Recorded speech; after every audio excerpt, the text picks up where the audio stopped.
One of my favorite objects in the archives is a letter from the Don Sherwood Parks History Collection, dated May 1st, 1934. It is written by O.H. Linstead to Seattle Park Board President Samuel Martin.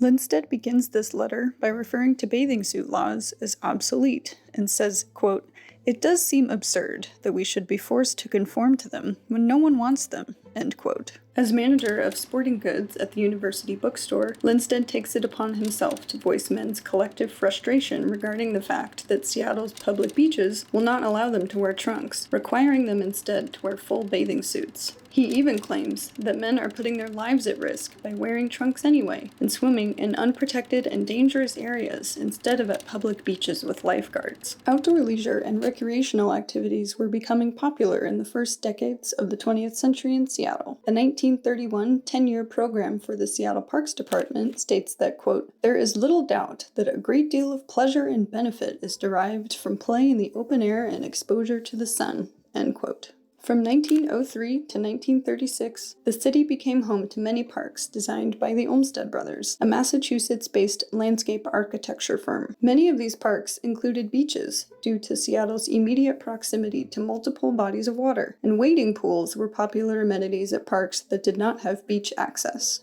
The 1931 10-year program also reports that in 1930, the estimated number of people swimming at beaches was nearly 780,000. Bathing suit style and material had changed relatively little from the turn of the century. Made of heavy cotton or wool, these suits were essentially the same shape for men, women, and children. A one-piece suit with trunks and a tank. In addition to being modest, these thick, one-piece suits were also functional. It was common at the time to rent bathing suits from the bathhouses that accompanied beaches. Highly durable fabrics were needed for these suits, which would be laundered repeatedly.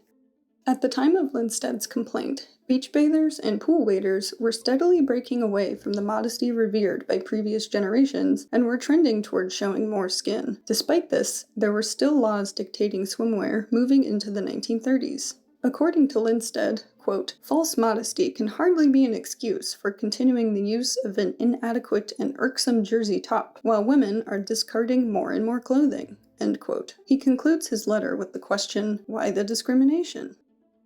It's been 91 years since O.H. Linstead penned his complaint, and I think he'd be happy to know that beach and parkgoers in 2025 are no longer bound by the same wardrobe constraints as they were in 1934. Seattleites are still flocking to the city's beautiful parks to enjoy playgrounds and playfields, wading pools, spray parks, and beaches. You can find out more about the archives at seattle.gov/cityarchives.